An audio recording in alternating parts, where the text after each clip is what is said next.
రాజకీయాలలో శాశ్వత శత్రువులు శాశ్వత మిత్రులు ఉండరని ప్రస్తుతం జరుగుతున్న తమిళనాడు ఎన్నికల్లో మనం గమనించవచ్చు. కానీ మరి ఇంతలా ఆత్మగౌరవాన్ని గతాన్ని తాకట్టు పెడతారని ఎవరైనా ఊహించారా? తన తండ్రి మరణానికి కారకులైన వారికి మద్దతుగా నిలిచిన వారితోనే చేతులు కలపడం ఏ రకమైన రాజకీయం?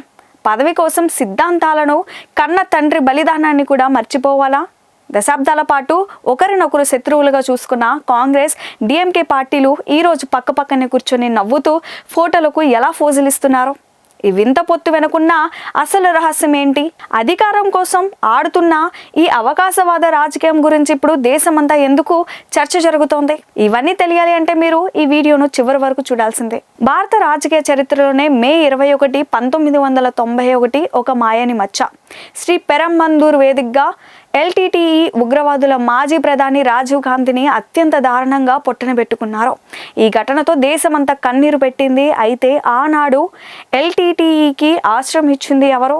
తమిళనాడు గడ్డపై ఉగ్రవాదులు స్వేచ్ఛగా తిరగడానికి పరోక్షంగా సహకరించింది ఎవరు? ఇదే అంశంపై అప్పట్లో జస్టిస్ జైన్ కమిషన్ వేసిన నివేదికను ఒక్కసారి తిరగేస్తే వీస్తుపోయే నిజాలు బయటపడతాయి. నాటి డిఎంకే ప్రభుత్వంపై, ఆ పార్టీ నేతలపై ఈ కమిషన్ తీవ్రమైన వ్యాఖ్యలు చేసింది. కానీ నేడు అవే పార్టీలు ఏ మొహం పెట్టుకొని పొత్తు పెట్టుకున్నాయో తెలియదు. సామాన్య ఓటర్లకు అర్థం కావడం లేదు. డిఎంకే అధినేత కరుణానిధికి ఎల్టీటీఈ చీఫ్ విలుపిల్లై ప్రభాకరన్కు మధ్య ఉన్న సంబంధాలు బహిరంగ రహస్యం. ప్రభాకర్ను తన తమ్ముడిగా, మంచి స్నేహితుడిగా కరుణానిధి చాలా సందర్భాల్లో అభివర్ణించారు. కాంగ్రెస్ పార్టీని, ఆ పార్టీ అగ్రనేతలను డిఎంకే నాయకత్వంలో ఎన్నో వేదికలపై తీవ్రంగా విమర్శించింది. తమిళ సంస్కృతికి వ్యతిరేకమంటూ కాంగ్రెస్ను ద్వేషించిన చరిత్ర డిఎంకేది. మరోవైపు రాజీవ్ గాంధీ హత్యకు కారకులైన వారికి సానుభూతి తెలిపే పార్టీతో తాము ఎప్పటికీ కలవబోమని గతంలో కాంగ్రెస్ నేతలు ప్రగల్భాలు పలికారు. కానీ ఇప్పుడు సీట్ల సర్దుబాటు కోసం, అధికారం పంచుకోవడం కోసం ఆ రక్తపు గుర్తులను కూడా కడిగేసుకొని స్నేహహస్తం అందిస్తున్నారు.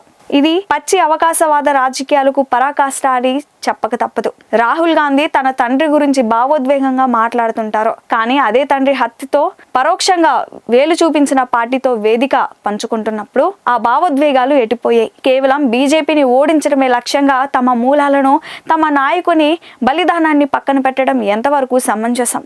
రాజీవ్ గాంధీ ఆత్మశాంతి కోసం పోరాడాల్సిన కాంగ్రెస్ నేడు ఆయన హంతకులకు మద్దతుగా నిలిచిన వారితో కలిసి ఎన్నికల ప్రచారం చేస్తూ ఓట్లు అడుగుతుండటం నిజంగా విచారకరం.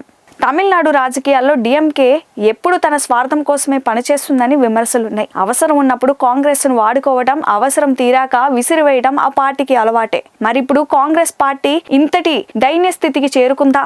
తమ అస్తిత్వాన్ని కోల్పోయి తమ అగ్రనేత ప్రాణాలను తీసిన సిద్ధాంతాలకు మద్దతిచ్చే వారితో రాజీ పడటం చూస్తుంటే ఈ పొత్తు కేవలం అధికారం కోసం తప్ప ప్రజల కోసం కాదని స్పష్టమవుతుంది. ఈ అపవిత్ర కలయికను చూసి నిజమైన కాంగ్రెస్ కార్యకర్తలు సైతం లోపల మతన పడుతున్నారు. చివరిగా చెప్పాలంటే ఎన్నికలు వస్తుంటాయి, పోతుంటాయి. కానీ చరిత్ర మాత్రం మన నిర్ణయాలను రికార్డ్ చేస్తుంటుంది. రాజీవ్ గాంధీ ఆశయాలను గౌరవించేవారు, ఎల్టీటీఈ అరాచకాలను వ్యతిరేకించేవారు ఈ పొత్తును ఎలా ఆహ్వానిస్తారు? అధికారం కోసం తండ్రిని చంపిన వారి సానుభూతి పరులతో చేతులు కలిపి రాహుల్ గాంధీని దేశం ఎలా రక్షిస్తుంది? సిద్ధాంతాలు లేని రాజకీయం, విలువలు లేని పొత్తులు ప్రజాస్వామ్యానికే ప్రమాదం.